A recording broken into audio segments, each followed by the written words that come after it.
Fall of Dhaka का जिम्मेदार वो नियाजी, ये आदमी फॉल ऑफ पाकिस्तान का जिम्मेदार बनेगा। ये आदमी चंद घंटे अगर मसनद इख्तिदार पे फाइज रह गया तो पाकिस्तान की जगह एक इतना बड़ा सा गड्ढा रह जाएगा कि हमारी इकोनॉमी जो है वो ऑलरेडी कोलैप्स कर गई। और उसके बाद शाह महमूद कुरैशी साहब कहते हैं हम अपनी टीम अफगानिस्तान भेजेंगे। जो इकोनॉमिस्ट है वो अफगानिस्तान जाके उनकी इकोनॉमी में उनकी मदद करेंगे, तो उससे बड़ी दुश्मनी हम अफगानिस्तान के साथ क्या कर सकते हैं। देखिए, आज प्राइम मिनिस्टर इमरान खान ने मुस्लिम ममालिक के सफीरों को कल बुला के वो उनके सामने भी मजहब बेच रहे हैं। जो मुस्लिम ममालिक के सफीर हैं, कल उनको बुला के उनके सामने मजहब बेच रहे थे ताकि बताऊं मैं क्या कर रहा हूं। दुनिया को तो उन्होंने छोड़ दिया।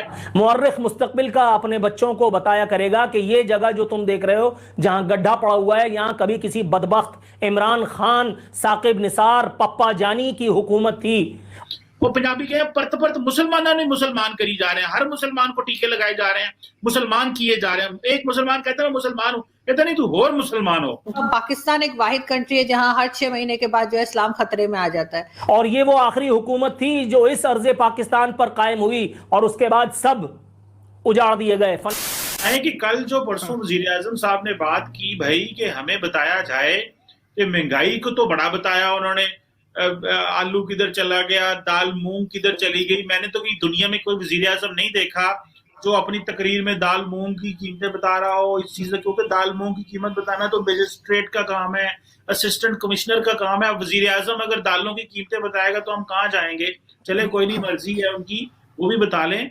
लेकिन टीएलपी ने जो पुलिस के लोगों को शहीद किया और पुलिस खुद बड़ी फ्रस्ट्रेशन का शिकार है, आप इसको कैसे देखती हैं आरजू काज़मी साहबा? इमरान खान साहब क्यों पुलिस के शहीदों का नाम नहीं लेते? वैसे तो कहते हैं मैं पुलिस को बड़ा एम्पावर करूंगा।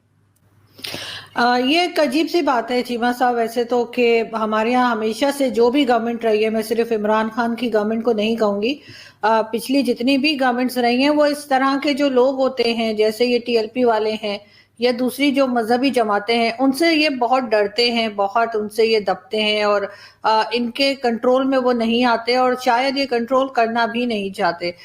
उसकी क्या वजह हो सकती है ये ज़्यादा बेहतर वो खुद ही बता सकते हैं, लेकिन हमें तो यही लगता है कि इन्हें कोई परवाह नहीं है कि मुल्क की क्या इमेज बन रही है और किस तरफ जा रहा है। क्योंकि वैसे तो दुनिया में बहुत सारी इस्लामिक कंट्रीज हैं, मेरे ख्याल 52 के 53 कंट्रीज हैं, लेकिन सिर्फ पाकिस्तान एक वाहिद कंट्री है जहां हर 6 महीने के बाद जो है इस्लाम खतरे में आ जाता है। तो यहाँ पे जिस तरह के प्रोटेस्ट होते हैं, जिस तरह की बेवकूफ़ी वाली बातें की जाती हैं, तो उसकी वजह से मुझे लगता है कि ये एम्बेसी खुद ही बंद हो जाएंगी। ना सिर्फ फ्रेंच एम्बेसी, बाकी एम्बेसीज भी बंद हो जाएंगी। ग्रे लिस्ट में हम पहले ही हैं, हमें ब्लैक में जाते हुए ज़्यादा देर नहीं लगेगी और ना ही कोई खास एफर्ट करना पड़ेगा। तरह की चीज़ हमने देखी नहीं है। जो अब मुल्क हर वक्त के भी किसी से लोन ले रहा है, अभी सऊदी अरब से लोन लेकर आ गए तो बड़े चौड़े होकर बता रहे हैं कि जी हमने तो डॉलर की कीमत डाउन कर दी है। उसके बाद पब्लिक को रिलीफ देने के लिए जो है वो प्राइम मिनिस्टर आए थे स्पीच करने के लिए, और आप खुद जानते हैं कि उन्होंने कहा कि घी भी महंगा होने जा रहा है, फ्यूल भी महंगा हो जाएगा, सुई गैस का भी उन्होंने कहा कि बहरान आने वाला है क्योंकि सर्दियां आ गई हैं तो जाहिर है कि चूल्हों में गैस भी नहीं आएगी। ये सारी खुशखबरियां देके वो चले गए हैं, लेकिन साथ साथ जो ये एक तरह के लोग इन्होंने पाल रखे हैं, जिनको पहले भी आप पिक्चर्स आपने भी देखी होंगी, मैंने भी देखी है सोशल मीडिया पे, इनको लिफाफे दिए जा रहे थे। तो क्यों दिए जा रहे थे? अगर आप किसी के सामने एक दफा कमजोर पड़ जाते हैं तो फिर वो सिलसिला चलता रहता है, और इतना ही इनको जोश आ रहा है, इतनी ही इनको गैरत आ रही है, तो फिर जाएं ये चाइना एम्बेसडर को भी निकाल दें। उसने तो अभी एप्पल में से जो है वो कुरान की एप्लीकेशन निकलवा दी है। उस पे तो यहाँ पे कहना चाहिए कि हंगामा हो जाना चाहिए था। चाइनीज एम्बेसी के आगे तो इनको भंगड़े डालने चाहिए थे, लेकिन ऐसा कुछ नहीं किया इन्होंने। साथ ही इन्होंने सऊदी एम्बेसडर को भी निकाल देना चाहिए, क्योंकि उसने भी वहां के जो क्राउन प्रिंस है उसने कहा कि मैं तो हदीसों पे बिलीव ही नहीं रखता कि ये ऐसा कुछ कहा गया होगा। इन्होंने वहां भी कुछ नहीं किया। तो ये सिर्फ और सिर्फ फ्रेंच एम्बेसडर के लिए, किसी वजह से हम आज इस हालत में हैं कि हमारी इकोनॉमी जो है वो ऑलरेडी कोलैप्स कर गई। और उसके बाद शाह महमूद कुरैशी साहब कहते हैं हम अपनी टीम अफगानिस्तान भेजेंगे। जो इकोनॉमिस्ट है वो अफगानिस्तान जाके उनकी इकोनॉमी में उनकी मदद करेंगे, तो उससे बड़ी दुश्मनी हम अफगानिस्तान के साथ क्या कर सकते हैं कि अपनी इकोनॉमी का हमने बेड़ा गर्क कर दिया है, और वही टीम उठा के हम कहेंगे जाओ अफगानिस्तान में तालिबान को बताओ। तो ये हमारे लोग जो हैं, ये कब तक हम दुनिया के साथ लड़ते रहेंगे कि जी उन्होंने हलाल मीट बंद कर दिया है, वहां पे फलां चीज हो गई, उस मुल्क ने ये कर दिया, उसको वहां पे मार दो।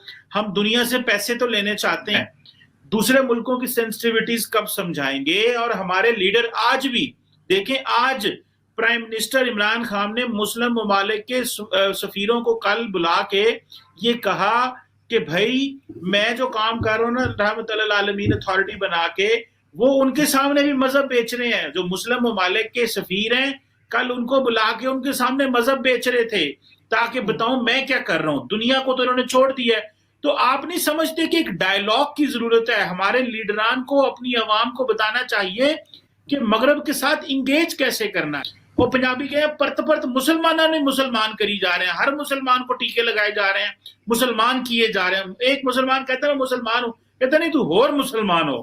جس طرح ٹی ایل پی والے پولیس والوں کو مارتے تھے تو ان کو کہتے تھے کہو یا رسول اللہ، وہ کہتے ہیں ہم تو پہلی مسلمان ہیں، ہمیں کیوں مار رہے یہ کہہ رہے ہو. تو جو ایک چیز ہوتی ہے تو ہم یہ ڈائیلاگ کیوں نہیں بتاتے کہ دنیا کے ساتھ ڈائیلاگ کرنا ہے، انگیج کرنا ہے. یہ ہم لوگ اور اب دنیا کو جو باتیں کرنی چاہیے وہ ہم اپنے عوام کو نہیں بتاتے. صاحب اگر ان کو، میں نے کہا نا کہ ان کو آگے بڑھنا ہے تو ان کو یہ ساری چیزیں اپنی چھوڑنی پڑیں گی. اور جہاں تک گریز کی بات ہے کہ اگر انہوں نے حلال میٹ بند کر دیا ہے، اگر وہاں کسی کو تکلیف ہے تو نکل جائے وہاں سے، وہ تو نہیں روک رہے، وہ تو کوئی پاؤں نہیں پڑ رہے کہ جی پاکستانیوں کے کہ جی آپ ہمارے ملک میں رہیں. چھوڑ دیں گے، کیوں رہتے ہیں ایسی جگہوں پہ جہاں پہ ان کو ان کی مرضی کے کھانے نہیں ملتے؟ چھوڑ دیں، واپس پاکستان میں آ جائیں. لیکن نہیں، وہاں بھی انہوں نے رہنا ہے اور اس کے بعد یہ ہر جگہ جا کے مسجد بھی بنانی ہے ان کو، اور یہاں پہ جو ہے وہ آنے کو تیار نہیں ہے. تو بھائی آپ یا ایک کام کر لیں، یا تو آپ وہاں پہ کما لیں، یا پھر آپ وہاں پہ اپنا جو ہے وہ اسلام پھیلا لیں اور اس طرح کی باتیں کر لیں. ٹھیک ہے، اگر ان کی مرضی، ان کی کنٹری. ہم بھی تو کہتے ہیں نا پورک ہمارے یہاں نہیں بک سکتا. یہاں پہ بہت سے لوگ ایسے رہتے ہیں جو پورک کھاتے ہیں. نیشنل فورم پہ بھی جب یہ جاتے ہیں تو نہ یہ اکانومی کی بات کرتے ہیں، نہ یہ کسی اور چیز کی، ایجوکیشن کی بات کرتے ہیں جو ان کی کنٹری میں ہو رہی ہے، نہ کچھ اور بتاتے ہیں کہ میں پاکستان کو آگے کیسے لے کے جاؤں گا. یہ جاتے شروع ہو جاتے ہیں کہ جی فلانا جو ہے وہ کشمیر میں یہ کر رہا ہے، فلانا جو ہے وہ وہاں افغانستان میں یہ کر رہا ہے. یہ عجیب وہ جو محلے کی خالائیں نہیں ہوتی ہیں، وہ جو ادھر کی ادھر، ادھر کی ادھر، کوئی اس طرح کی کوئی عادت ہو گئی ہے مجھے.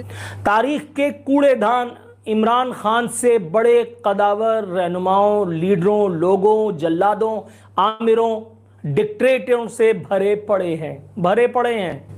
عمران نیازی تو چیز ہی کیا ہے. ضیاء الحق بھی اپنے آپ کو ایسے ہی ناگزیر سمجھتا تھا. جہاز ہوا میں پھٹ گیا، تدفین تک نصیب نہ ہوئی. آپ اسے شہید کہتے رہیے، 5 روپے والے ملاؤں سے فتویٰ مل جائے گا.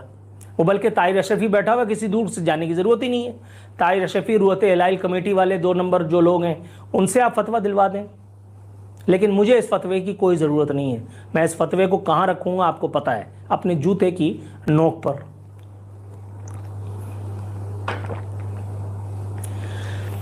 8 روپے کا غیر معمولی اضافہ عمران نیازی نے کر دیا ہے. عوام پاکستان کا جینا اب دیکھتا ہوں کس طرح سے آسان رہے گا. فطانت کے پردے میں تمہارے آل اولاد کا قتل عام، معاشی قتل عام کرنے کے لیے آئی ہے جو 1 پیج گورنمنٹ. یہ عمران خان اور اس کے سرپرست تمہارے بچوں کے کریئرز کو، ان کی زندگیوں کو بلڈوز کر جائیں گے، اور تمہاری یہ خاموشی تمہاری نسلوں کو تاراج کرنے کا سبب بن جائے گی. فال آف ڈھاکہ کا ذمہ دار وہ نیازی، یہ آدمی فال آف پاکستان کا ذمہ دار بنے گا. یہ آدمی چند گھنٹے اگر مسند اقتدار پہ فائز رہ گیا تو پاکستان کی جگہ ایک اتنا بڑا سا گڈھا رہ جائے گا.